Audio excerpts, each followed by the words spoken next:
Saludos, buenas tardes, amigos e colegas. Estamos acá neste quinto Congresso Argentino de Fitopatologia e evento da Sociedade Americana de Fitopatologia, número 59, para desenvolver uma sessão de hongos e pseudo-hongos de suelo.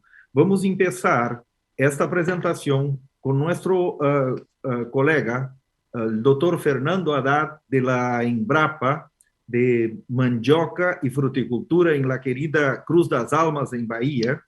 Y una breve presentación del doctor Fernando es formado en fitopatología por la Universidad Federal de Viçosa, tiene su experiencia en agronomía, énfasis en fitopatología, es investigador en la mencionada unidad de la Embrapa y desarrolla sus investigaciones sobre el cultivo de banano y plátanos, concentrando sus estudios para mitigar el daño de Fusarium oxysporium cubense o Lamartitez de Fusarium, Mycosferella vigensis y otras enfermedades de esta naturaleza.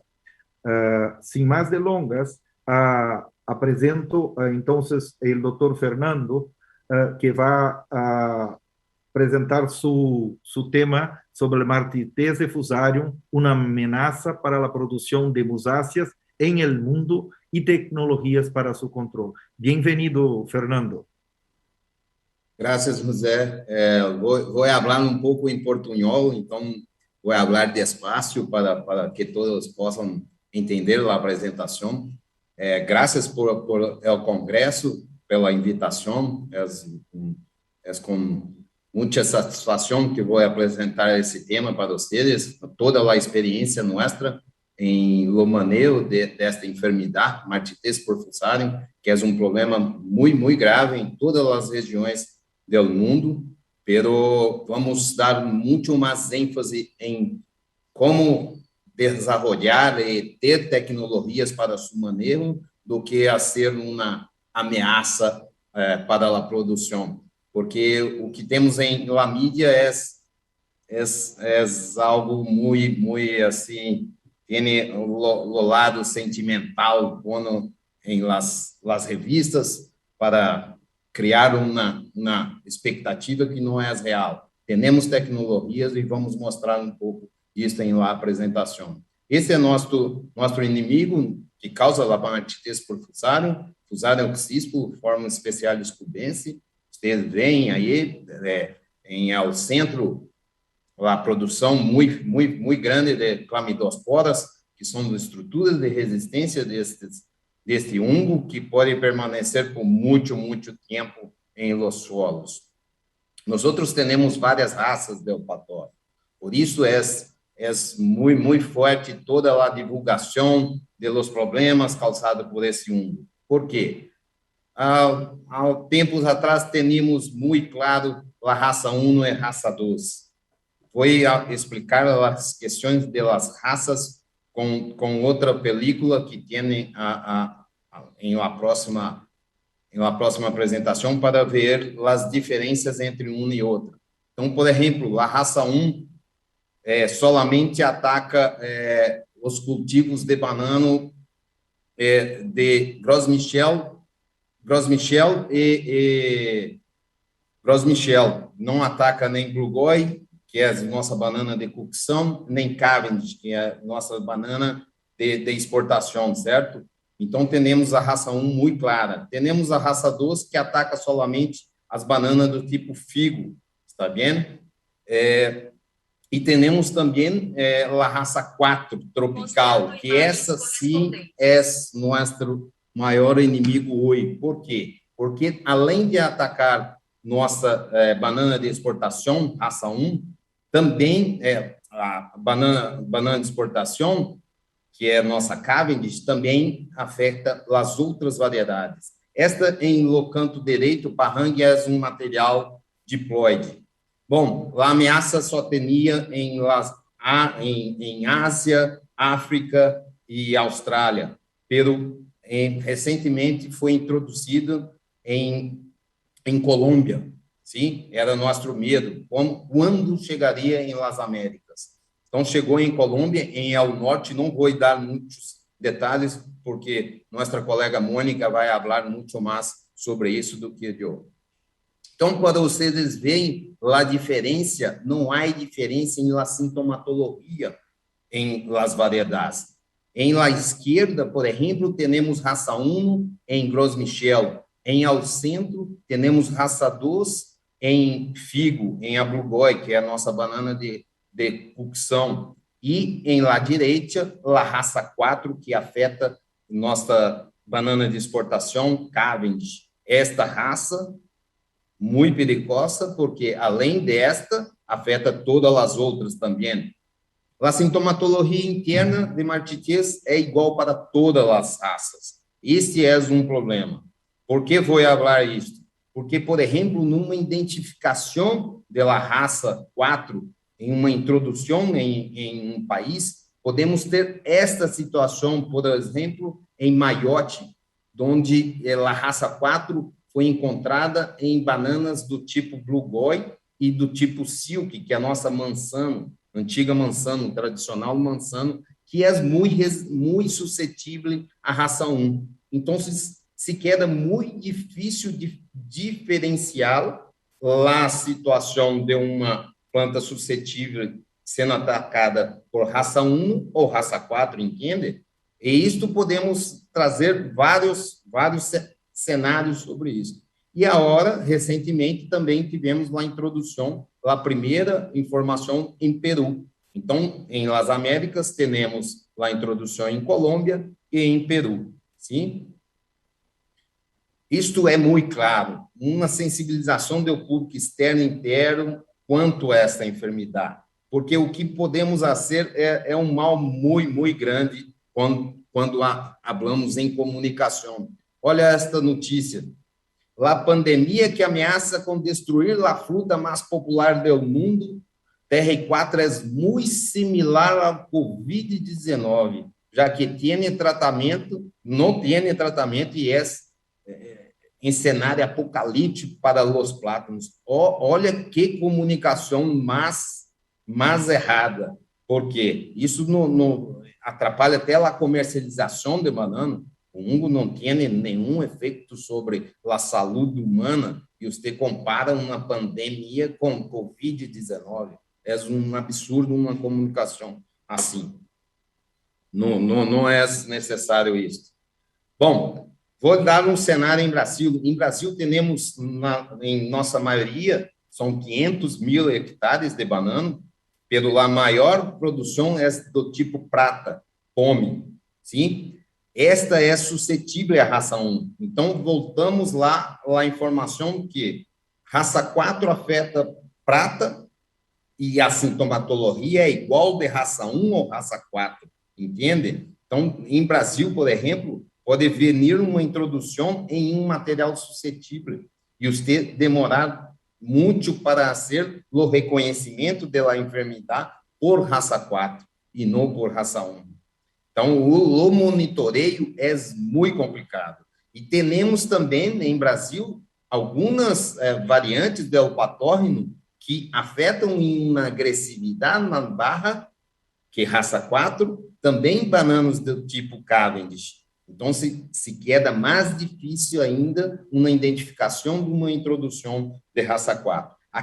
Acá é o cenário de, por exemplo, um plantio de prata em São Paulo, totalmente arrasado por raça 1. Então, como diferenciar se há uma introdução de raça 4 ou se é uma epidemia de raça 1? Solamente monitoreio. Pelo Brasil, somos, como falei, um país continental que tem banana por toda a sua extensão, de norte ao sul do país. Então, é um monitoreio muito difícil. O Ministério está trabalhando nisto, mas é muito difícil. Essa é a nossa Mansano original, antiga. Nós outros vamos ver adiante que temos já a solução de Mansano para a raça 1, tá? Então, essa é a situação. Acabou com os plantios, o raça 1 em Brasil acabou com os plantios de banano manzano, por exemplo, em estado de São Paulo. Então, isto é para deixar claro que epidemia de fussário em banano sempre tivemos por todo o mundo, seja por raça 1, raça 12 em Nicarágua, atacando o Uruguai, tínhamos sempre, agora temos raça 4. Quando raça 1 afetou a produção de Gros Michel, que era a exportação das Américas para a Europa, cambiamos a variedade por Cavendish, que é naturalmente resistente à raça 1. O que vamos fazer daqui para adelante é vamos procurar outro material que possa substituir Cavendish. Se muito similar ou não, podemos ver mais adelante. Então, a situação do Brasil, já passei. As interações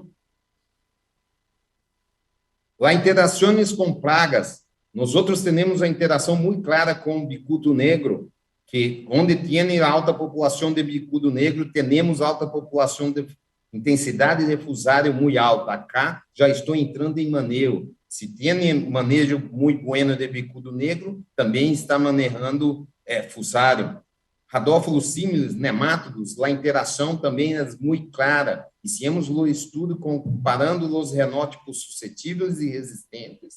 E, por exemplo, em genótipos suscetíveis a martitez por fussário, a interação com radófilos símiles ampliou muito a agressividade da enfermidade.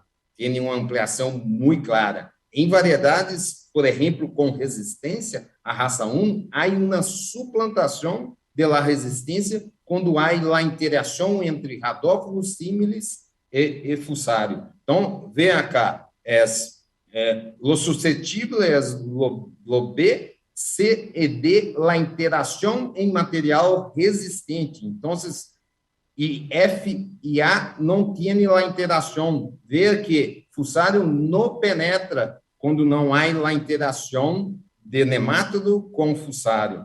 Quando há a interação, há uma suplantação da resistência. Qualidade das siembras é clave em Brasil. Nós temos alguns problemas em lobo-viveiro que fazem com que tenhamos em la siembra já herimentos em la siembra e em lo rizoma, que quando há fussário em la área, a penetração é facilitada e temos problemas muito sérios com fussário, inclusive em materiais com resistência. Então, as siembras são claves para o manejo de fussário. Então, a primeira atitude com fussário raça 4, por exemplo, é a exclusão. Exclusão sem a presença de foco, são medidas quarentenárias muito rígidas, muito fortes no país, controle de entrada de substrato, de materiais de siembra e outros mais. Quando há lá em primeira introdução, como em Colômbia, nós temos que fazer a contenção desse fungo, que é um fungo de suelo, que pode sim ter uma contenção muito forte no local, por exemplo, Mônica vai falar, de raça 4 em norte. Manejo integrado quando há baixa prevalência de foco, podemos sim trabalhar com variedades suscetíveis, mas quando há alta prevalência de foco, temos que ter também lá a ruda de materiais com uma certa resistência. Controle biológico, nós estamos trabalhando com tricoderma, um tricoderma selecionado em Brasil, com muito buena controle de fussário em invernadeiro, e também já temos as respostas em campo. Nós o tricoderma tem micoparasitismo, a competição por substrato em suelo, e também, neste caso, este tricoderma também induz resistência em algumas variedades de banana, sim? Também temos bacilos selecionados pelo Lobacillus, também interage com fussário, e então temos que fazer uma mescla, uma interação entre os dois patógenos, sim?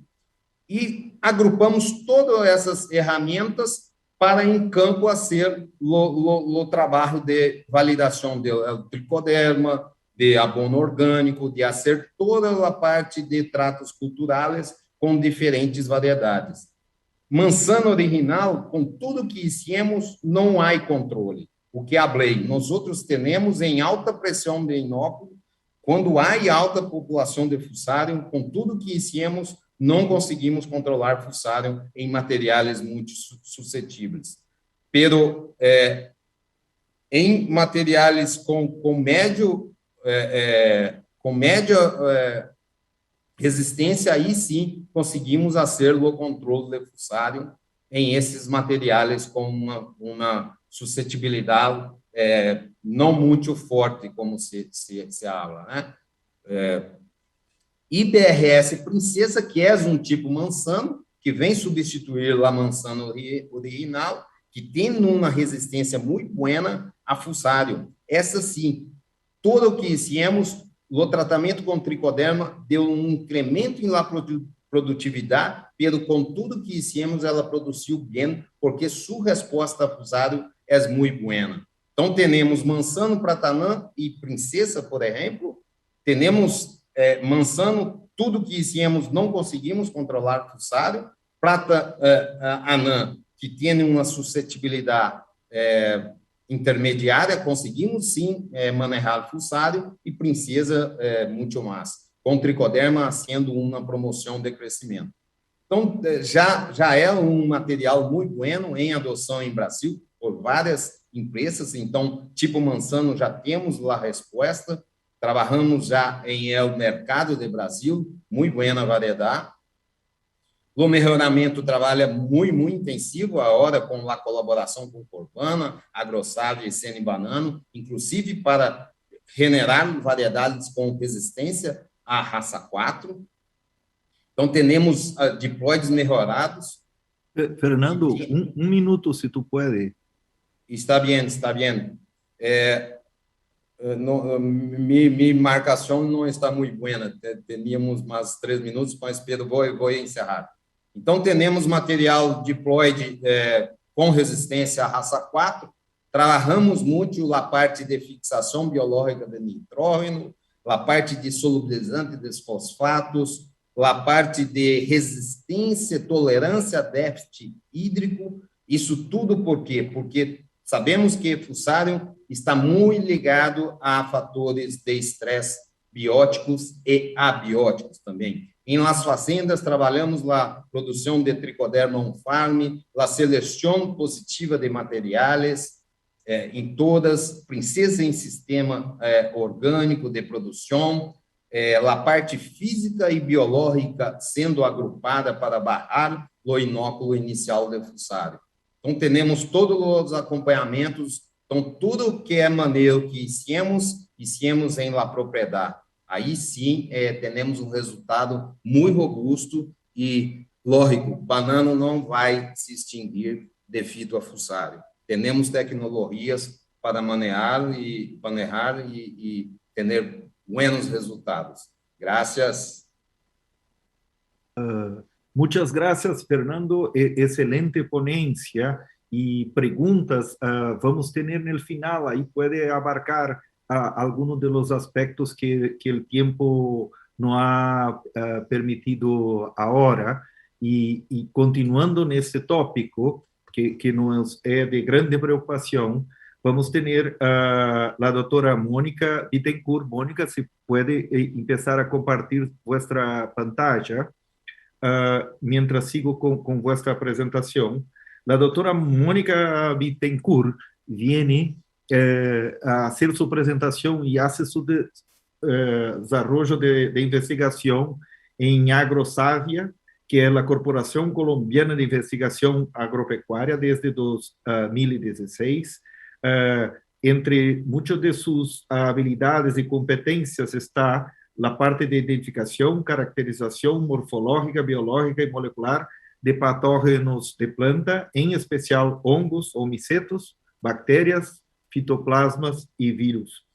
Análise epidemiológico de enfermedades de planta, desarrollo de estrategias de control con énfasis al control biológico, y tiene también experiencia con procesos de producción in vitro, indexación de material de siembra, con experiencia en campo agronómico, sanitario, en cultivos de clima frío y cálido que se permite por las condiciones especiales que tenemos en nuestra querida Colombia. Mónica, por favor, adelante.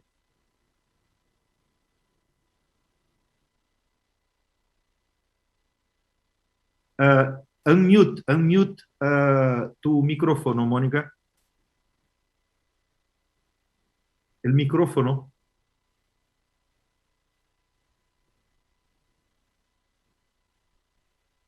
Ahora, Sí, ahora ¿me escuchan? perfecto, perfecto. Perfecto. Gracias. ¿Y vemos la pantalla bien? Excelente.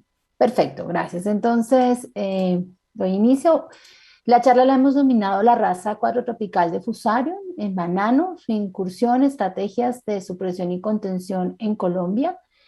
Parte de lo que ha contado el doctor Haddad nos sirve mucho para el contexto, pero voy a dividir mi presentación en estos 4 puntos. Primero voy a hacer un recorrido muy rápido sobre la importancia de la marchites, o sea, de marchites por Fusarium, Fokker 4T en el mundo y en Colombia, el estado actual de Fokker 4T en Colombia, las acciones de prevención y contención que hemos desarrollado y finalmente haré un énfasis en lo que nos corresponde como la Corporación Colombiana de Investigación Agropecuaria en la agenda de investigación. Entonces, sin profundizar mucho en esto, pues básicamente si uno mira el contexto internacional de la producción de banano, se da cuenta que América Latina y todos los países, digamos que desde México y casi hasta Argentina, pues tienen una producción importante de banano. Se habla que América participa en un 16% de la producción mundial y en este caso Brasil y Ecuador representan un 5% porque son los mayores productores como tal.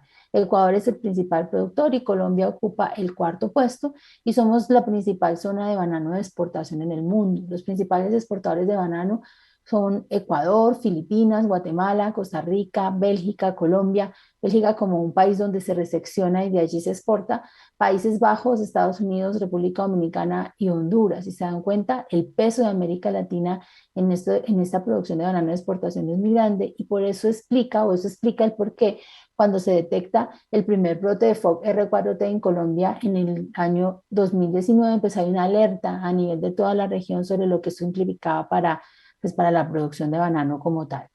En el 2018 Ecuador fue el productor número uno y en términos de valor y de participación, Colombia ha sido el quinto y ha sido en términos de participación el 7.2% en los últimos años.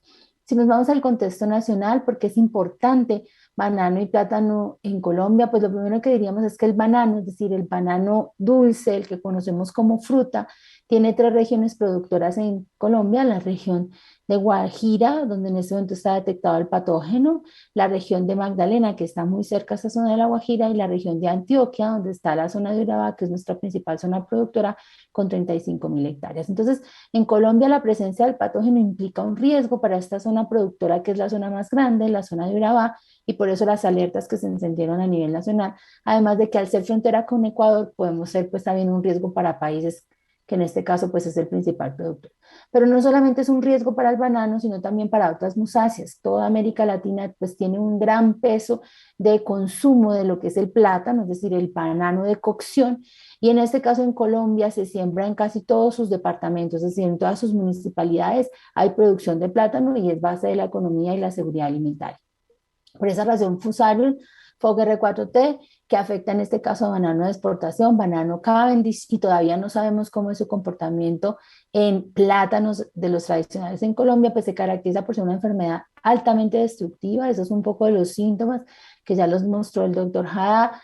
Y definitivamente se ha convertido en una pandemia a nivel mundial. Estuvo por muchos años retenida, digamos que en los países asiáticos. Sin embargo, desde el 2008, cuando se da el primer brote en Filipinas, y a partir de ahí que no se hacen unos procesos de contención tan fuertes, empieza rápidamente a aparecer en otros países hasta que tenemos ya el primer reporte en Colombia en el 2019 y en el 2021 un reporte en Perú. Eso nos indica pues la magnitud de la enfermedad. Puede llegar a causar pérdidas económicas muy grandes. Se ha calculado que más o menos unos 121 millones de dólares en Indonesia y unos 253 millones de dólares ha costado en Taiwán y en Malasia, causando bajas en la producción y en el rendimiento de estos países y también en su capacidad de exportación. ¿Qué hace muy complejo el patógeno? Pues que tiene una gran facilidad de dispersión por todas las labores agrícolas, pero además porque genera estructuras de resistencia que pueden durar hasta 30 años en el suelo, las famosas clamidosporas, que hacen que el problema se vuelva pues persistente y que además se pierda la capacidad productiva de los suelos, es decir, que tenemos que hacer procesos de erradicación, de controles muy fuertes que hay en el suelo o incluso procesos de cuarentena que impiden la siembra en estas áreas. ¿Cómo está FOC R4T en este momento en Colombia? Está en una zona que se llama La Guajira, la zona, como les decía, la tercera zona productora. Hay 10 fincas cuarentenadas. No es un área pequeña, son 2.410 hectáreas, pero en términos proporcionales en Colombia significa que solamente tenemos el 0.32% del área afectada de musáceas, es decir, bananos y plátanos, y solamente tenemos pues un porcentaje bajito de Cavendish afectado. El 97% del banano Cavendish que está sembrado en Colombia está libre y tenemos pues ese riesgo con ese porcentaje. A la fecha estamos hablando de áreas bajo erradicada en cuarentena, 189 hectáreas como tal. ¿Qué hizo Colombia cuando llegó el patógeno? Y es lo que me invitan a contarles un poco en esta presentación, pues aplicar toda la batería que uno conoce en términos de la patología vegetal y es hacer exclusión, hacer contención. Ya no podíamos hacer exclusión como país, pero sí teníamos que hacer exclusión a las otras áreas. Entonces empezó un trabajo muy fuerte de contención en las fincas, aumentando todos los controles de bioseguridad para también el manejo del material, pero también la entrada a las fincas. Y se montaron unos esquemas de bioseguridad que implican que en todas las fincas de musáceas, en este caso de banano de exportación, se tienen unas zonas de entrada donde se controla el ingreso, se cambian los zapatos y se utiliza un único tipo de calzado, en este caso botas de trabajo de campo, para el ingreso a las fincas. Esas botas se deben sumergir en unos pediluvios a base de amonio cuaternario, que se les aplica amonio cuaternario a 1.200 partes de tornillón, se hace limpieza de calzado y posteriormente sí se puede ingresar a la finca. El aprendizaje ha sido muy fuerte de Colombia en este tema. Al principio se trabajaba con unos modelos de este tipo, hoy se tienen unos modelos un poco más desarrollados, pero al final lo que se pretende es que antes del pediluvio un trabajador puede estar teniendo una bota de este estilo y después debe tener una bota así. También se ha hecho todo un proceso para lavado y desinfección de los carros que entran y salen de las fincas afectadas y también en puertos de donde sale nuestro banano de exportación se hacen procesos de lavado y contención. Al nivel de las fincas afectadas se ha hecho delimitación de las áreas de tal forma que se evita que las aguas de los lotes que están afectados lleguen a las áreas aledañas y además en puertos se ha puesto mucho más riguroso el proceso de lavado y aplicación de amonios cuaternarios. Adicionalmente, el ICA, como la Organización Nacional de Control Fitosanitario, ha puesto puestos de control que bordean las diferentes zonas de productoras donde se hace el lavado y desinfección de los carros. Se hace un fuerte programa de capacitación, de formación y de comunicación para apoyar todas estas actividades y mantener la contención. Algunos ejemplos pues, de lo que ha sido el proceso de comunicación y qué se ha hecho a nivel de investigación. Una de las primeras cosas que detectamos cuando llegó el 2019 y llegó el foco era que nos teníamos que poner de acuerdo, que había muchos actores trabajando en el tema, que de pronto no habían unos resultados tan concretos que se pudieran aplicar inmediatamente, pero que sí había aportes. Entonces se hicieron varias reuniones de trabajo, ahí les muestro algunos detalles de lo que fueron esas reuniones, y finalmente se estructuró un programa de investigación para FOC R4T en Colombia, que está compuesto de 4 componentes, ahora les voy a hablar un poco más de ellos. Esa agenda se estructuró con los países de toda la región, estuvieron en este evento en el que hicimos un análisis de cuáles eran las necesidades de investigación desde el sector privado, desde las organizaciones de control fitosanitario y desde las instituciones de investigación sobre qué se debía investigar y qué faltaba para FOC R4T. Eso nos generó un policy brief que en este momento utiliza el BID para sus trabajos o para la proyección de sus proyectos y empezamos entonces ya desde Agrosavia un trabajo fuerte y riguroso en cada uno de esos componentes de la agenda de investigación que voy a tratar de resumir. Entonces, en el componente de aproximaciones genómicas nos concentramos en generar tipos de diagnóstico diferentes a los que ya tradicionalmente se estaban utilizando en las ONPFs y sobre todo con énfasis en tener un muestreo que nos permita detectar muestras enfermas muestras bióticas enfermas, en este caso para suelo y agua, estandarizando una metodología de PCR digital que hemos puesto también al servicio de las ONPFs. Además, avanzamos en este momento en la caracterización molecular de los aislados nuestros colombianos que nos permita pues hacer un análisis filogenético y de alguna manera también entender cómo se está comportando el patógeno en nuestro país. A nivel epidemiológico, desarrollamos modelos que nos permitieron predecir el comportamiento de la enfermedad con variables climáticas. Eso nos permitía mirar el riesgo a nivel nacional de la presencia de la enfermedad o su dispersión. Lamentablemente el riesgo sigue siendo muy alto, era por la distribución del plátano y el banano en el país, pero también por el tipo de patógeno, el riesgo está en casi todas las zonas productoras. Hacemos un continuo seguimiento a lo que está pasando en predios, a los picos de la enfermedad. Estas gráficas de abajo básicamente para mostrarles que la enfermedad pues se ha venido desarrollando con picos en que van entre 2 y 24 plantas afectadas por semana que se encuentran en las fincas. Esos picos, esas plantas inmediatamente se erradican y se hace control de los mismos, pero el comportamiento ha venido bajando en la medida que el proceso de contención ha aumentado y que además se han utilizado otras estrategias como las que les mencioné el doctor Haddad de control biológico. En términos de manejo, supresión y contención, nos concentramos en averiguar qué había pasado en esas fincas, cómo estaban en términos de la parte física y química y biológica, con una aproximación de análisis de suelos, pero también con una aproximación metagenómica para entender cuáles son los factores predisponentes de la enfermedad. Este es un trabajo que en este momento estamos terminando de analizar. Evaluamos desinfectantes porque era una necesidad sentida del sector. El sector quería saber cuáles eran los desinfectantes que tenía que utilizar para todos sus procesos de bioseguridad. Entonces, evaluamos las moléculas y sus diferentes concentraciones. Además, hicimos también una serie de trabajos orientados a evaluar cómo estaban funcionando los protocolos de bioseguridad. Entonces, ¿qué hicimos? Básicamente hicimos pruebas de frotis en los sitios donde se está aplicando el protocolo de bioseguridad, tanto en los pediluvios, y tanto digamos que el líquido de los pediluvios se tomaron muestras, se llevaron al laboratorio por un método primero de identificación microscópica, es decir, de detectar colonias típicas de Fusarium, y después por PCR en punto final, evaluamos qué estaba pasando con pediluvios, evaluamos qué estaba pasando con botas en las diferentes zonas. Entonces encontramos que en pediluvios, en agua de riego, se analizaron 51 muestras en pediluvios, 15 de aguas de riego, en La Guajira 46 pediluvios y 16 de agua de riego. Botas analizamos 240 en La Guajira, 225 en Magdalena, y lo importante de este dato, eso finalmente fueron un total de 1.779 muestreos que hicimos, pues no se detectó ningún positivo para FODR4T, lo que nos está indicando que nuestro programa de contención está funcionando y que no está saliendo suelo contaminado de las fincas. Evaluamos también los protocolos de bioseguridad que está desarrollando el ICANN, los puestos de lavado, es decir, en estos puestos de lavado hicimos también frotis en las llantas en varios puntos después de la aplicación del desinfectante, y después del lavado y antes del lavado también se hizo el análisis. Estos son los puntos donde nosotros hicimos esta evaluación. Se evaluaron un total de 296 carros como tal entre puestos de lavado y puestos de control, un total de 684 muestras, que en laboratorio viene significando unas 2.052 repeticiones, y no encontramos también FOXR4T, dejando tranquilo a Colombia sobre su proceso de contención. En el muestreo de puertos también hicimos un esfuerzo por evaluar en los diferentes puntos de los puertos, en la aplicación del desinfectante, pero también en los residuos que quedan del lavado después de que pasan los contenedores. Se evaluaron un total de 116 muestras. Aquí ven un poquito dónde fue que se tomaron cada una de las muestras y tampoco encontramos ningún positivo para FODR4T.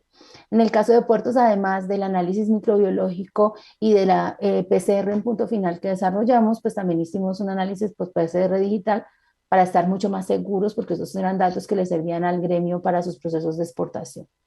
A nivel de supresión y contención también venimos trabajando fuerte en control biológico.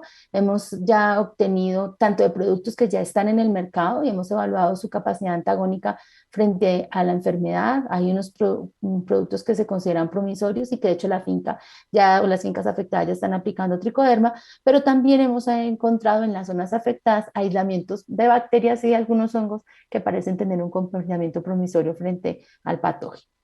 En el programa de premejoramiento, que era nuestro otro componente, estamos haciendo un esfuerzo muy grande en la introducción de materiales de otros países, materiales que sabemos que pueden tener resistencia. De hecho, aquí tenemos varios de los materiales que mencionó el doctor Haddad, que van a entrar al país para un proceso de premejoramiento. Eso nos implicó montar un proceso de cuarentena que ya se publicó y que además está basado en 14 protocolos que garantizan que la introducción del material de estos materiales al país no van a traernos ningún otro problema. Un poco de lo que es nuestra estación de cuarentena, los primeros materiales que recibimos de CIRAD y su proceso de siembra. Estos materiales estarán en seguimiento y supervisión en el invernadero por más o menos 8 meses. Después el ICA hará un balance de diagnóstico para 10 patógenos que se evaluarán allí, y una vez se determine que las plantas no tienen ningún problema, en este caso virus que estamos tratando de impedir que vaya a llegar a nuestra región, el bonchitot, pues se procederá a hacer los ensayos en vivero y campo para evaluar la resistencia de los materiales. Por ahora tenemos planteado hacer ensayos en unos materiales de una empresa privada, Rajan Benisten, en unos materiales de DOL, materiales de Vitropic de CIRAD y los materiales de Brasil. Además de que estamos haciendo todo el proceso para evaluación de los plátanos colombianos tradicionales, pues en nuestras zonas productoras.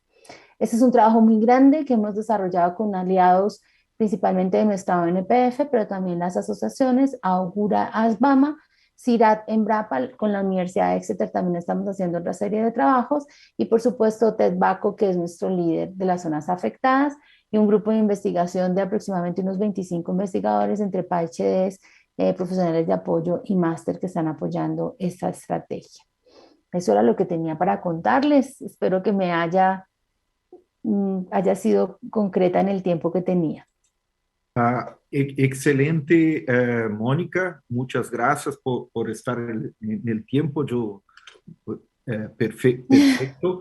Y Perdón si corrí mucho. no, no, no, yo creo que está bastante bien. Y ahora vamos a seguir con la presentación de Pablo y de Nilce. Yo creo que Pablo va a empezar, o Nilce, por favor, empiece a compartir la pantalla. Y la presentación es sobre Phytopithecum o ovo disporangium. Espero que tenga pronunciado correcto. Su situación en Argentina. Una breve introducción al doctor Pablo Enrique Grijalva. El doctor Pablo es catedrático, adjunto de la Cátedra de Fitopatología de nuestra querida FUBA, ¿no? De la Facultad de Agronomía de Universidad de Buenos Aires.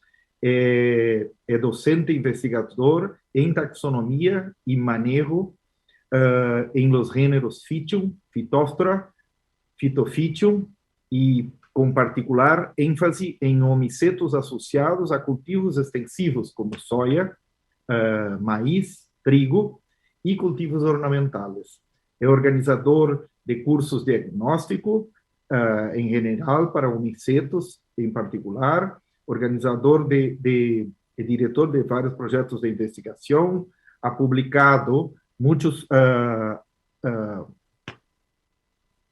trabajos en revistas de ámbito nacional e internacional, y artículos en revistas de divulgación de esta manera. Participado también en un sinnúmero de trabajos en congresos nacionales e internacionales, y ha asesorado también problemas fitosanitarios con viveristas, con compañías que trabajan en la producción.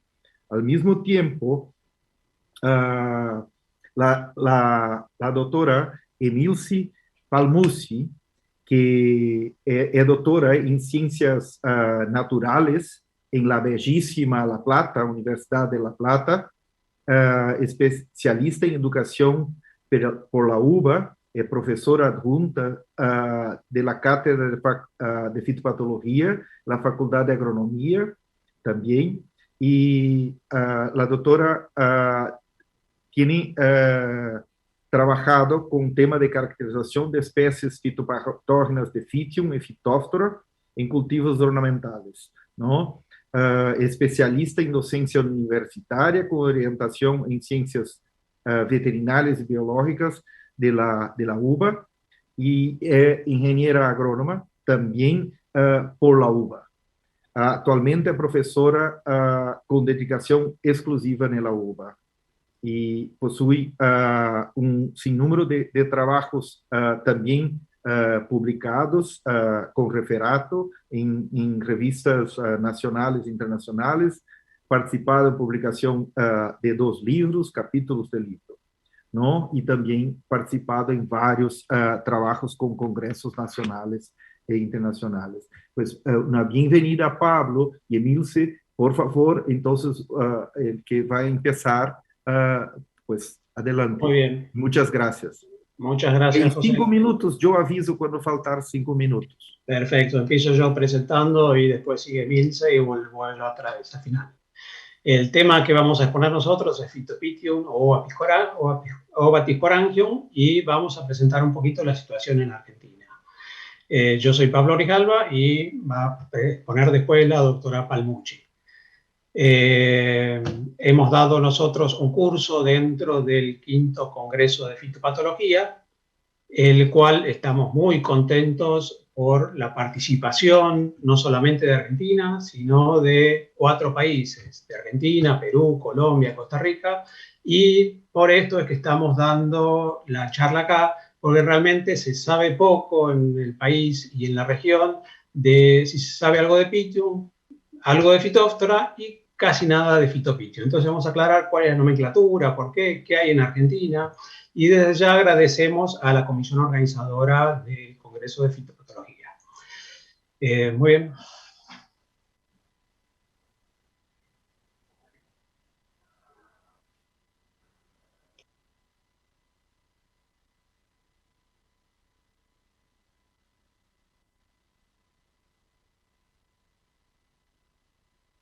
Los hongos y pseudohongos están en veredas opuestas totalmente. Las clasificaciones filogenéticas últimas han demostrado que los hongos y pseudohongos son totalmente distintos. Y dentro del reino Traminipila tenemos Pythium, Phytophthora y Phytopithium, y nos vamos a referir a Phytopithium. Y vamos a ver qué características tiene. Bueno, continuando entonces, ¿ahora me escuchan? Sí. Entonces, como les estaba diciendo el doctor Grijalva, primero vamos a ubicar al género Phytopithium, primero vamos a ubicarlo taxonómicamente, después se va a explicar cómo surge ese género, a raíz de qué, cuáles son las características que lo definen y cuál es el estatus actual de convivencia, digamos, de validez del género Phytopithium versus el género Ovatis-Sporangium. Y finalmente vamos a comentar cuáles son las especies de Phytopithium que se han identificado hasta la fecha en Argentina y cuál es su rango de patogenicidad. Entonces, con respecto a la ubicación taxonómica, acá, como bien les decía Pablo recién, primero está ubicado el género Phytopithium en relación a los otros eucariotas. Entonces, ¿dónde lo ubicamos? En este reino que fue creado por Dick en 2001, el reino Stramenopila. Y ahí está ubicado el género Phytopithium junto con las algas y con las diatomeas y con otros géneros conocidos como Phytophthora, como Pythium y los mildius. Si queremos referenciar la ubicación del género Phytopithium con respecto a la ubicación filogenética de todos los omicetes, veremos que está ubicado en la clase Peronosporomicetes, en el orden Peronosporales, dentro de la familia Peronosporacea, junto con Phytophthora y los mildius, quedando en la familia Pithiaceae el género Pythium. Hay otros géneros a los cuales no nos vamos a referir, pero también se han definido géneros como Notophytophthora, Pythiogyton, etc. Pero yo solo voy a hacer referencia a Phytophthora, Pythium y Phytopithium. Entonces, lo ubicamos aquí en la familia Peronosporacea. Ahora, durante años, ustedes saben que se han realizado numerosos análisis moleculares y filogenéticos. Uno de los análisis más reconocidos hasta la fecha es el que hicieron en el año 2004 Levesque y Decoux.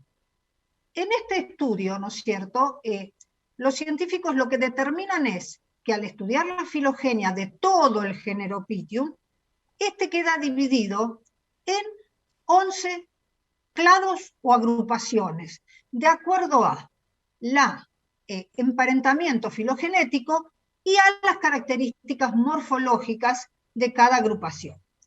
Y esos grupos los nombran con letras. Entonces ponen letras desde la A hasta la K. 11 agrupaciones quedan definidas. Ahora, ¿qué pasa con la agrupación que se denomina K?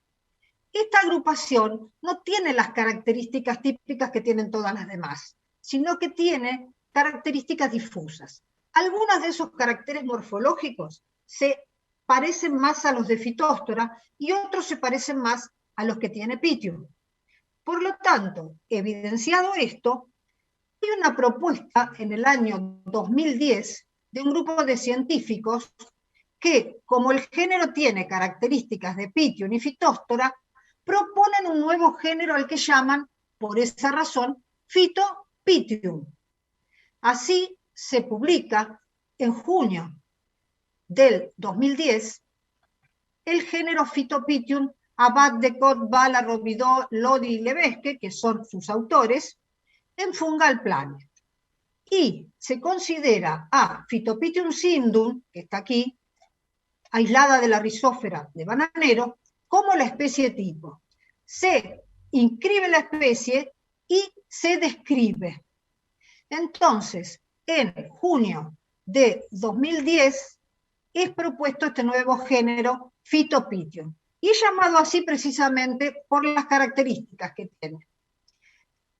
Los géneros, las especies, más conocidas por nosotros desde hace años dentro del género, podemos mencionar a Chamaephon, Helicoides, Pythium vexan, entre los más conocidos, Mercuriale, pero han ido apareciendo y continuamente aparecen nuevas especies. ¿Cuáles son las características que lo definen como género? Dijimos que hay semejantes a Phytophthora y semejantes a Pythium. Dentro de las que son semejantes a Phytophthora vemos que los esporangios no son los esporangios típicos de los otros grupos de Pythium, no son los redondos, terminales o intercalares, sino que tiene esporangios que son ovoides, pseudovoides, globosos, con una papila, y además que se forman por proliferación interna. Entonces, ¿qué sucede con este tipo de estructuras, ¿no es cierto? Papilados con proliferación interna. Esto no se observa en los esporangios papilados de Phytophthora. En general, ¿no es cierto? Los esporangios papilados no tienen la proliferación interna, en cambio en Phytopythium sí. Y además la papila no es la papila exactamente igual a la de Phytophthora, porque Phytophthora tiene una papila prominente y hialina, pero que está en el esporangio siempre. En cambio acá, en Phytopythium, la papila, el esporangio no tiene papila cuando se forma, sino que la papila aparece a la madurez del esporangio. Y esa papila después se comienza a alargar, en algunos más, en algunas especies menos, y concluye dando acá una vesícula, dentro de la cual se van a diferenciar zoosporas. Esta característica es semejante a cómo, ¿no es cierto?, se forman las zoosporas en el género Pythium. Es decir, que vamos viendo cómo hay características de Phytophthora y características de Pythium dentro de este clado K. Otra diferencia importante, muy importante, que nos permite muchas veces diferenciarlo, es la forma que tiene aquí el anteridio. El anteridio no es como lo veíamos en Pythium o en Phytophthora, pequeño, ¿no es cierto?, campanulado, que viene del costado, de abajo, sino que es alargado, grande, cilíndrico, rodea y se pega aquí al ugonio. ¿Ven? Lo rodea y se pega. Entonces, está completamente agarrado, pegado, y puede llegar a tener estas constricciones. Otra característica es el rango de temperaturas, dado que este tipo de, estas especies, ¿no es cierto?, de Phytopythium, desarrollan a temperaturas medias y también máximas más elevadas, que van desde los 30 hasta los 40 grados. Acá se observa bien, por ejemplo, la forma que tiene el anteridio, ¿ven? O sea, bien abrazando todo el ogonio, y esto que se ve acá con las flechas es el tubo de fertilización, que se ubica no en los extremos, como puede pasar en Pythium, sino en la parte medial, en el medio de los anteridios. Además, con referencia a las características de tipo cultural, cuando nosotros vemos el desarrollo de la colonia, este es diferente. Es decir, la colonia, ¿no es cierto?, de Phytopythium tiene una velocidad parecida a la de Pythium, pero si nosotros hacemos un preparado, el micelio no es el micelio coraloide grueso y lento que tiene Phytophthora, ni es el micelio finito que tiene Pythium, sino que es un micelio intermedio que se denomina coraloide fino. Bueno, y entonces en esta foto se observa perfectamente las características del género. Pero hay algunas excepciones dentro de todas las especies que están dentro del género, y hay algunas diferencias. Por ejemplo, Pythium vexan, los esporangios son no papilados. En Pythium helicandron, los esporangios son sésiles. En tanto que en Citrinum, las papilas pueden ser no pequeñas, sino crecientes. Estas pequeñas diferencias que aparecen dentro del género hacen que en los estudios filogenéticos se puedan diferenciar subgrupos dentro del género Phytopythium. Ahora, ¿qué pasa? Estaba entonces propuesto en junio el género Phytopythium. ¿Qué pasa en septiembre? En septiembre del mismo año, 3 meses después, aparece otra publicación del grupo de Utsuhashi y colaboradores que proponen otro género para el mismo clado K, el género Ovatis-Sporangium. Es decir, que estos investigadores efectúan un análisis filogenético y el género Pythium queda dividido en 5 grupos. No sé si se ve ahí. Queda dividido en 5 grupos. Le llaman Pythium solo a uno, y a todos los demás le colocan un nombre que tiene relación con la forma del esporangio, quedando el clado K con la denominación de Ovatis-Sporangium. Es decir, que la propuesta es Ovatis-Sporangium para el clado K, tomando como especie tipo una ya existente que era Pythium helicoides, a la cual denominan ahora Ovatis-Sporangium helicoides. Entonces, los demás clados quedan con estos nombres. Cuando el esporangio filamentoso lo denominan Pythium, cuando es alargado, el Longisporangium, y cuando es redondeado y proliferante, Globisporangium, que es el grupo que más especies tiene. Pilasporangium, cuando es globoso no proliferante. Ahora, acá viene la cuestión. ¿Cuál es el género válido? En junio se publicó Phytopythium. En septiembre se propone Ovatis-Sporangium. Entonces, aquí tenemos que observar qué dice la reglamentación. Acá entra en juego el Código Internacional de Nomenclatura, en donde se establece claramente, en el principio número 4, que solo un nombre va a ser el correcto, el más antiguo. Y el principio 3, que nos dice que la nomenclatura del grupo taxonómico se basa en la prioridad de publicación.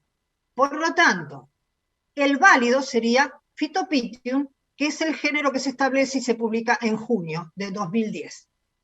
Ahora, si bien esto queda claro y establecido, igualmente en el año 2015 surge una publicación del grupo que propuso Phytopythium, donde, mediante numerosos estudios filogenéticos con distintos marcadores, logran demostrar, además, que Ovatis-Sporangium es sinónimo de Phytopythium, porque la especie tipo que ellos habían inscrito, que era Phytopythium sindum, filogenéticamente pertenece al grupo de Ovatis-Sporangium. Entonces, ¿no es cierto? Acá el grupo válido es, o sea, el género válido es Phytopitium. 5 minutos. Bien. Entonces, ahora en más vamos a ver cuáles son los Phytopitium que tenemos en Argentina. Pablo.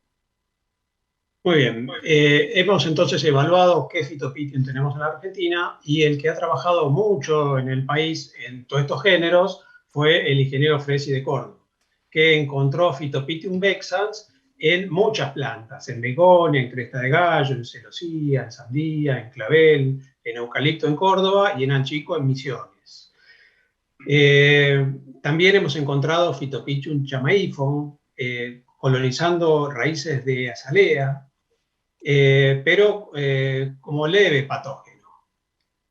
También se ha encontrado las dos especies en Corrientes, en una tesis de maestría, pero que no hay acceso hasta fin de año. Entonces no sabemos realmente, se han encontrado, pero cuál es la patogenicidad. Yendo a soja, hemos encontrado no solamente las dos que vimos anteriormente, sino que hemos encontrado Phytopitium helicoides, Phytopitium mercuriale también, Phytopitium mercuriale, y Ibáñez también, con esta tesis de maestría, la ha encontrado en frutilla, en Corrientes, pero tampoco sabemos qué tipo de patogenicidad tiene. Hemos encontrado un Phytopitium nuevo, que hicimos filogenia con ITS y con beta-tubulin y no se alinea con ninguno de los conocidos. Entonces, en honor al ingeniero Fresi, le hemos puesto Phytopitium fresi, especie nueva. Hemos hecho la descripción y hemos hecho la filogenia. De todos los Pitium y Phytopitium que hemos encontrado, que los hemos encontrado de suelo, de planta y de granos de soja, que fue una novedad, hemos hecho patogenicidad. Hemos hecho la patogenicidad en vivo y in vitro, ya les voy a contar cómo lo hicimos, pero las especies que hemos encontrado tienen baja patogenicidad. In vitro la hemos hecho en medio de cultivo, con semillas, y in vivo la hemos hecho en planta con macetas. En macetas la hemos hecho con el método de la capa y, como bien dijo Emilce, tienen características intermedias entre Pitium y Phytophthora. Pitium lo inoculamos por suelo sin inundación. ¿Por qué? Porque coloniza materia orgánica, tiene alta capacidad saprofítica e infecta sin ningún problema. Lo mismo hicimos con Phytopitium, entonces nos dio baja patogenicidad. La hipótesis de trabajo era muy poco patógeno, o estamos haciendo mal la inoculación. Entonces hicimos una inoculación como si fuera Phytophthora, inundando la maceta entre 12 y 24 horas. Y evaluamos con dos especies de los Phytopitium que habíamos encontrado, helicoide y fresi. Y vimos que el resultado era igual, con el método de la capa, con inundación y sin inundación. Entonces podemos decir que las especies que nosotros hemos encontrado tienen de baja a media patogenicidad. Como a todos, la pandemia nos paró un poco, teníamos muchas relaciones hospedante-patógeno para seguir evaluando, muchos aislamientos, y bueno, que ahora que están levantando un poco las restricciones, continuaremos haciéndolo. Bueno, eso es todo lo que teníamos para contarle, y desde ya muchísimas gracias a la organización.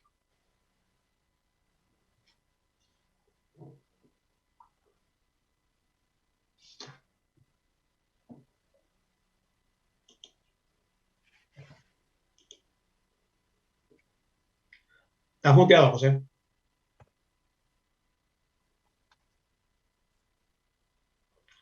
Estás muteado, José. Lo áudio. Hola, bueno, perdón.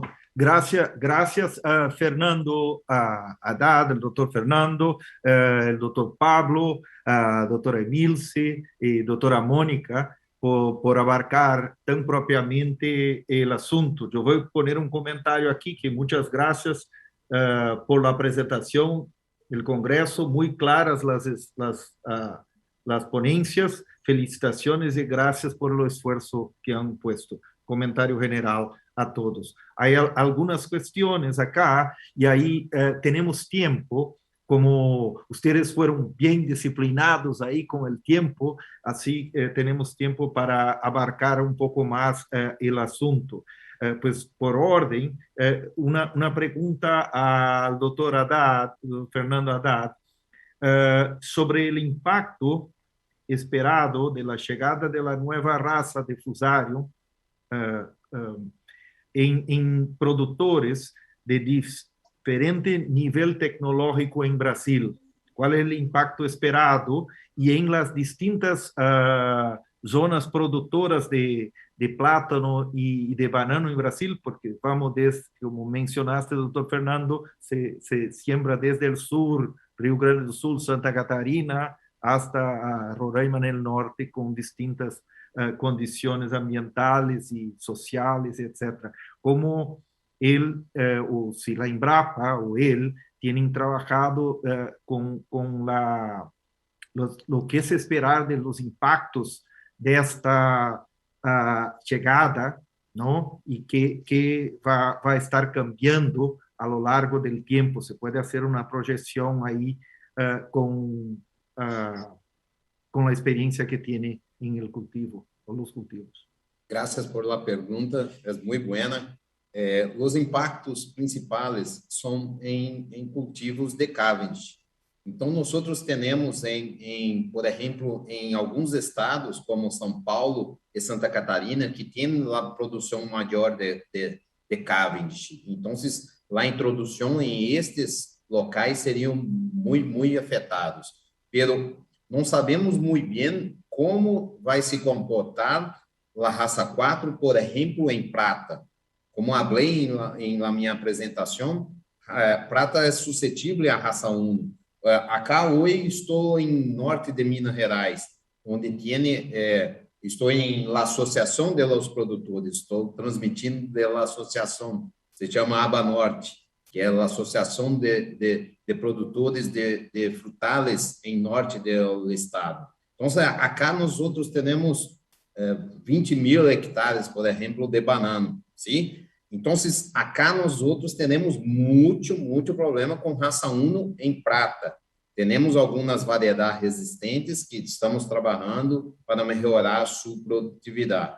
Então, o que ocorreu aqui? Está havendo um câmbio de alguns produtores mais tecnificados, passando de prata para Cavendish, por causa de raça 1. Se há uma introdução de raça 4, perde a possibilidade de uma variedade produtiva resistente, entende? Então, são muitos aspectos em várias regiões que vai ter um impacto muito forte.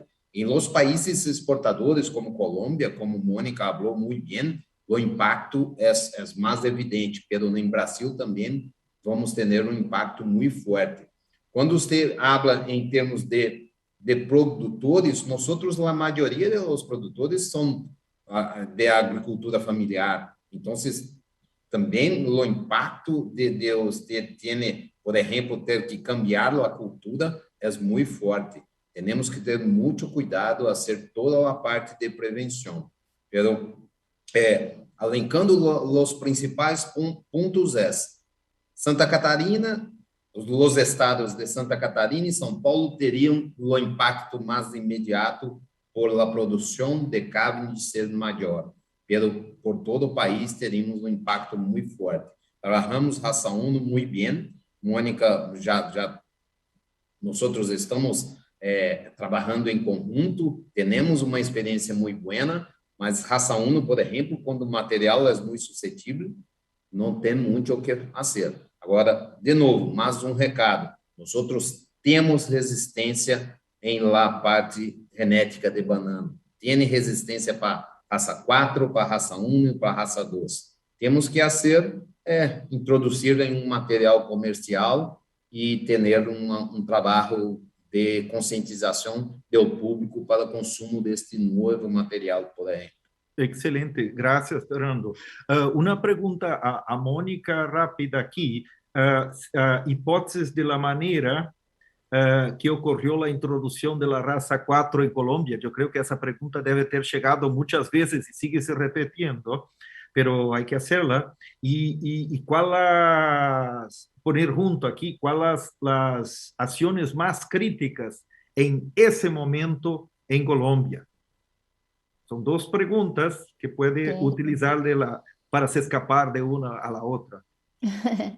Ok, bueno, pues la pregunta de cómo fue el evento de introducción, o sea, cómo llegó exactamente, realmente es una respuesta que todavía no tenemos y que creemos que van a pasar pues muchísimos años y que quizás nunca vamos a poder decirla, porque no es fácil hacer esa patología forense, o sea, saber si fue a través de la bota contaminada que venía de un país asiático con un poco de suelo y se generó, pues va a ser muy difícil.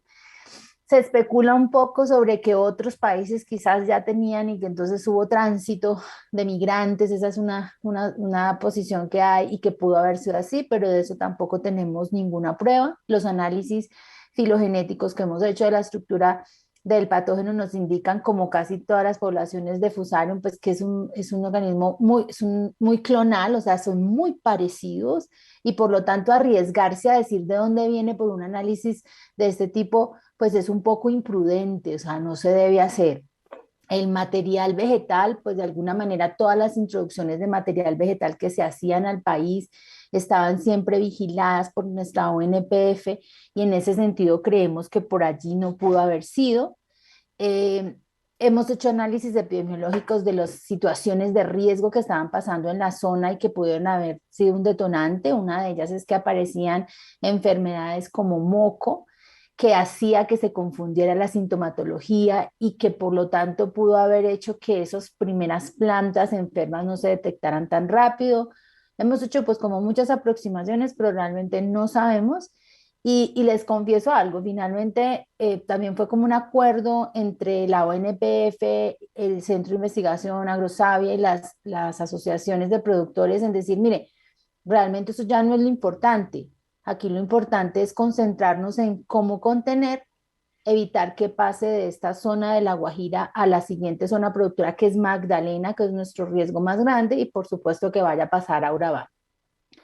Seguimos trabajando en analizar epidemiológicamente, estamos haciendo encuestas, se hizo encuestas con todos los trabajadores, pero ninguno puede dar exactamente como un punto de que es que la traje así o fue así. Entonces, bueno, todavía no tenemos una respuesta a eso.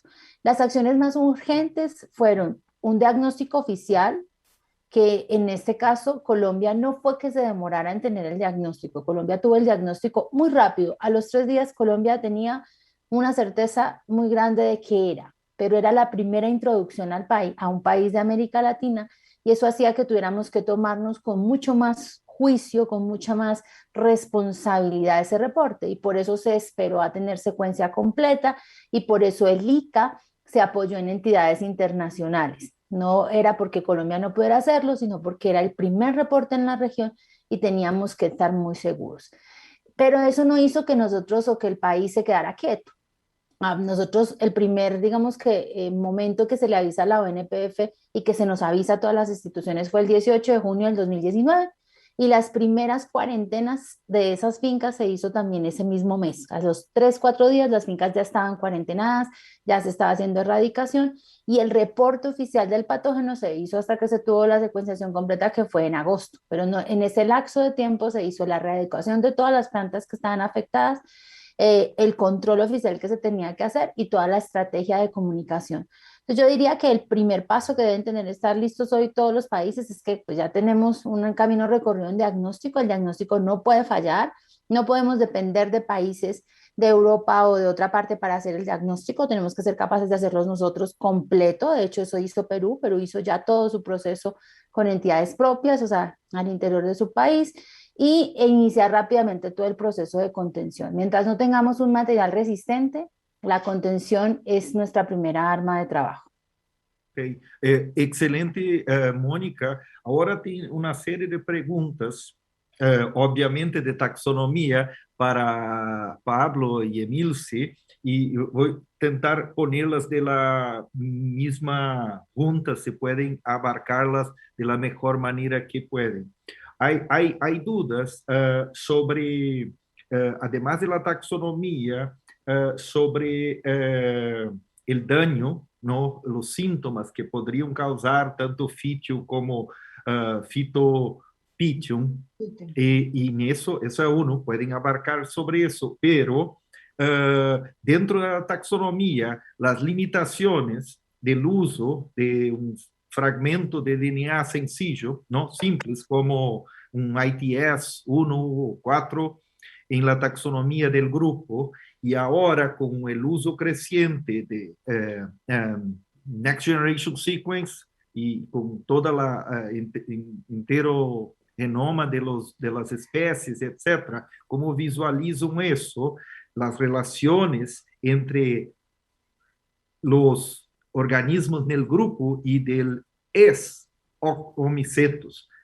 ¿Me entiende? Bastante cosa para marcar en otro, pero intentar, porque la taxonomía muchas veces la gente piensa que es una caja y es cerrada, pero es una ciencia muy dinámica, mucho más, Perfecto. y pues que se puedan abarcar del grupo con esas nuevas tecnologías añadiendo lo que se mantiene y qué cosas vamos a estar viendo y cómo progresa la área y el conocimiento en el grupo. Pablo, ¿querés contestarle y contestarle Perfecto. con lo de los genomas, No, todo? digamos, Con lo nuevo. teóricamente sabíamos que esa pregunta iba a estar, estando la pregunta ahí de Ovatis-Porangium, Ovis-Porangium, etcétera, etcétera, sabíamos que la pregunta iba a estar. Entre todos los grupos hemos consultado justamente cuál es la última nomenclatura y qué hay en boga. Salió un trabajo en el 2015 que recomendaban que hasta que no hubiera una filogenia más completa, no se siguiera dando nomenclaturas distintas. Entonces, que sigamos usando la nomenclatura habitual. Y de hecho, Pitium, Phytopitium y Ovatis-Porangium y Ovis-Porangium, medio como están aceptados entre los distintos investigadores. Sabemos que hay distintas filogenias en marcha. Lo que vos decías, José, la secuenciación de todos los genomas se ha abaratado mucho. Se están haciendo muchos trabajos de genomas completos y eso va a traer claridad en la clasificación nueva. Si me preguntás qué pienso yo pienso que Phytopitium va a seguir estando como género y vamos a hablar de Ovis-Porangium y el Ovis-Porangium. ¿Por qué? Porque la morfología y la filogenia se vio que era bastante robusta, pero hasta que no tengamos estos análisis de genomas completos, no creo que se pueda dar algo científico. Sí, y como se están llevando a cabo por distintos grupos de investigación, ya capaz que el año que viene hay novedades al respecto. Lo único cierto es que el género para el clado K sería el válido Phytopitium. Lo demás, recién el año que viene vamos a tener luz. Excelente. Y volvemos luego en ahora empezamos una ronda. Hay una pregunta en conjunto para Fernando y Mónica, y se pueden hacer lo más sucinto posible y más straight al grano, como se dice en algunos sitios. Lo agradezco. Es que se sabía con anticipación que el patógeno o la raza estaba o iba a llegar en algún momento. En términos de ese trabajo, ¿qué se ha, cómo es que está? Se empezó ese trabajo en muchos años atrás, ya para prevención y preparación para la llegada, ¿no? Que se esperaba que no llegase. ¿Y qué se resultó de ese trabajo ser bien hecho? ¿Qué se ha hecho bien? ¿Y en qué parte fallamos y que podemos, no es simplemente para criticar, pero para mejorar para próximos episodios, ¿no? ¿Qué cosas las instituciones, países, multi-agencias, qué deben hacer para mejorar lo que trabajó bien y lo que no trabajó tan bien neste caso, ¿no? ¿Quieres hablar primero, Mónica? Ok, bueno, pues yo creo que lo que se hizo y se había hecho muy bien era la capacitación a todas las personas involucradas en el gremio bananero, a las ONPFs e inclusive a los centros de investigación sobre cómo se comportaba el patógeno, cómo era que se hacía un posible diagnóstico, o sea, como sobre la importancia de la enfermedad, porque yo sí recuerdo que cuando tuvimos pues el primer anuncio, todos los que teníamos alguna relación con el gremio bananero de plátanos, pues nos alertamos y entendimos lo que eso significaba para el país. Creo que la falla más grande, y quizás en eso hay que destacar, y ahora lo va a mencionar muy seguramente Fernando, es que no solamente Colombia, sino muchos países, y sobre todo estos países de América Latina, pues no hicieron muchos avances en investigación en los últimos 10, 15 años, sobre todo en mejoramiento genético, porque nos confiamos de que Cavendish siempre iba a estar ahí. Es como esa negación de que a nosotros no nos iba a pasar. Y pasó. Entonces, no haber tenido trabajo en mejoramiento y ya materiales introducidos y evaluaciones, creo que fue de pronto nuestro mayor error. Pero en las otras áreas creo que estábamos mejor. Se tenía un trabajo fuerte en bioseguridad, faltas que se implemente sobre todo en pequeños productores, pero sí se tenían avances importantes.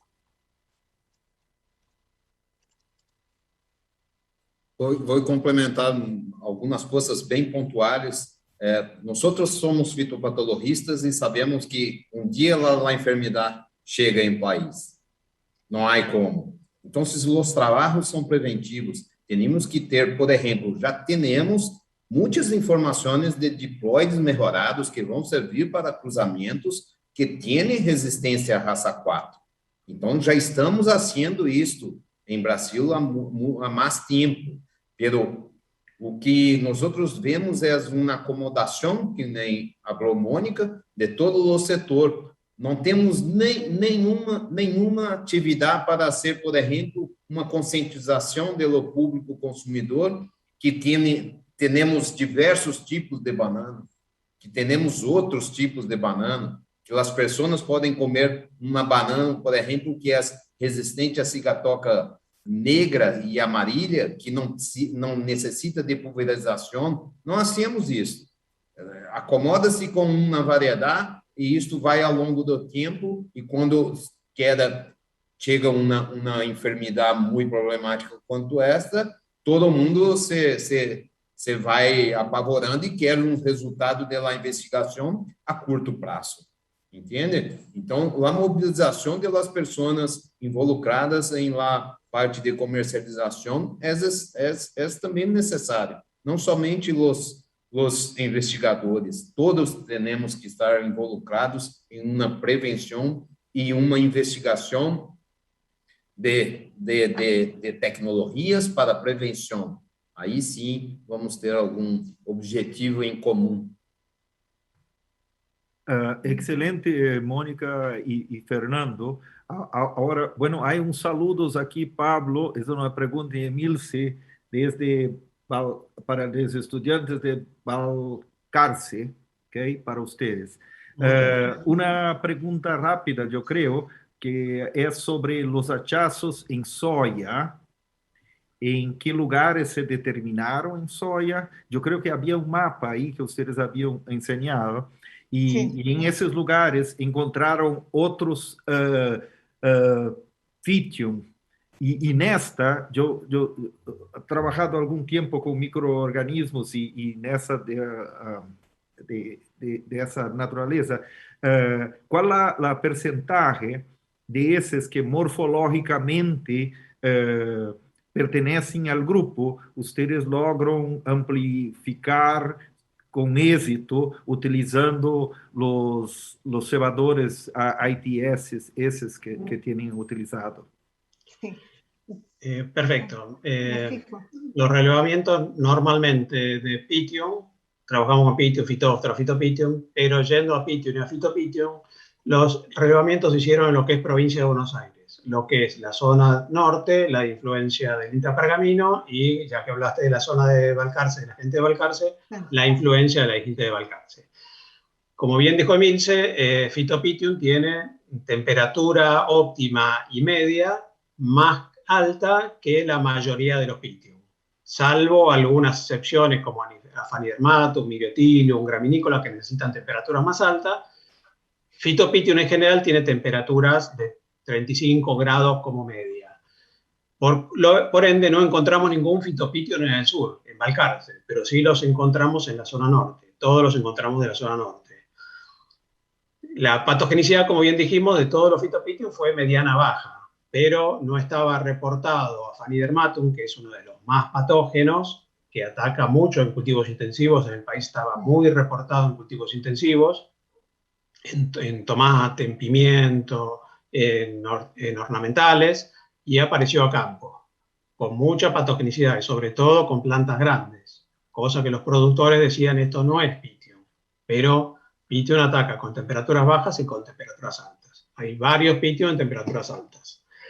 Por otro lado, donde encontramos los Pythium en temperaturas altas, aislamos también Phytopythium. Entonces, ¿hay algún sinergismo? Y eso nadie lo sabe todavía. De la misma planta aparecen varias especies de Pythium, inclusive Phytopythium. ¿Hay algún sinergismo y se comportan distintos si están o no están? Eso es una incógnita que todavía no tiene respuesta. No se ha comprobado. Ok.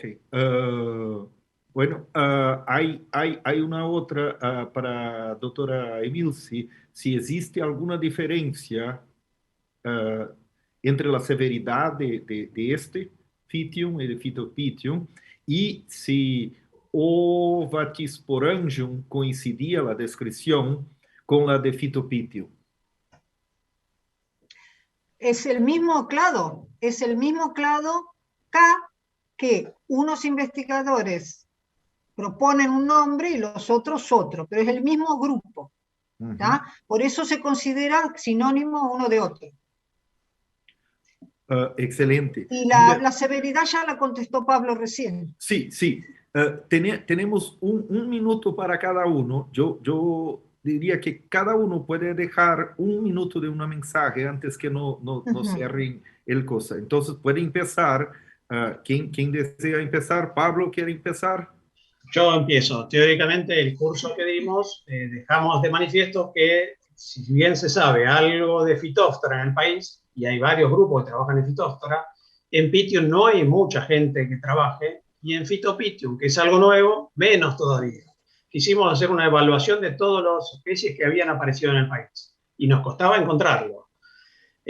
Por lo cual, esperamos que el curso que hemos dado sea como un puntapié inicial, como para en los próximos congresos de fitopatología tengamos más trabajo de estos géneros y estas especies. Claro, sí, en definitiva, los patógenos están. Las nuevas enfermedades, nuevas relaciones hospedante-patógeno existen. Lo que está faltando es investigadores con la capacidad de poder identificarlos, ya sea por conocimiento de la morfología o por la aplicación de técnicas moleculares, las dos cosas a la vez, ¿no es cierto? Por eso hacemos hincapié en que es necesario la formación de los investigadores en Latinoamérica, en Argentina, y bueno, las especies van a ir apareciendo porque están. Bueno, Mónica, Fernando, un minuto para como un mensaje de cierre. Bueno, quizás decirles que Fusarium no es un problema menor ni para plátanos ni para banano. Puede que Argentina, en este caso que es nuestro anfitrión, no tenga una producción tan importante de estos cultivos, pero también es parte de su canasta familiar o incluso es típico también. En los otros países que rodean a Argentina es muy importante y por eso Agrosavia y Colombia está haciendo un esfuerzo muy grande en integrar incluso otros países en este proceso de investigación y pues no está de más que entre todos colaboremos para poder tratar de al menos frenar un poco la dispersión del patógeno y ganar tiempo, mientras, como dije anteriormente, tenemos un material que nos permita resistencia. Primeiro, agradecer a invitação e deixar muito claro que a responsabilidade de introdução de enfermidades em um país é muito sério, muito sério. Muitos viajeros carregam materiais de um país para outro porque lhe gostou muito uma planta, uma coisa, isso é uma responsabilidade incrível, prejuízo para uma nação muito forte, muito forte. A comunicação de todos, por exemplo, estamos em um congresso de fitopatologia, nós temos a obrigação de alertar muito todas as pessoas que não têm conhecimento sobre este problema, não só este, mas todos os cultivos sofrem por alguma introdução de uma plaga. Então, a conscientização é clave para diminuir a dispersão de patógeno de banana e outras culturas. E, no final, é que banana não vai sumir do mundo. Vamos ter banana por muito tempo ainda e estou certo disso. Gracias. Bueno, Fernando, Mónica, Emilce, Pablo, muchísimas gracias en nombre de varios comentarios acá por compartir vuestras experiencias. Hay muchos estudiantes de posgrado mirando y están encantados con vuestras ponencias. Ambas, la Sociedad Argentina de Fitopatología, que organiza el 5º Congreso, y la División Caribe de la Sociedad Americana de Fitopatología también son demasiadamente agradecidos con la aportación de ustedes y la participación de quien ha hecho las preguntas y quien estaba mirando.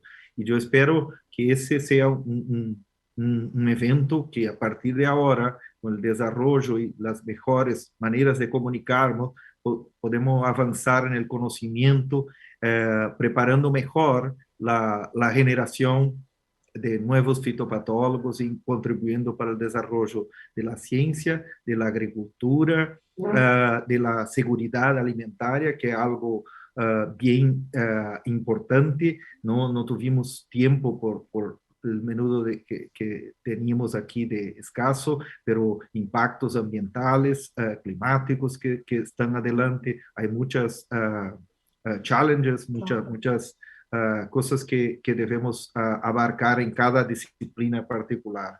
Y la aportación de ustedes ha sido demasiadamente apreciada y muchas gracias. Y espero que pronto podamos nos encontrar en persona el próximo congreso. La Sociedad Americana División Caribe va a se reunir en San Juan de Puerto Rico, en la isla de Puerto Rico, en el próximo año, en marzo, y todos están invitados. Así que muchas gracias y una alegría poder compartir en el día de hoy con cada uno de ustedes. Bueno, gracias. Muchísimas gracias a todos y gracias. Gracias. Gracias, saludos.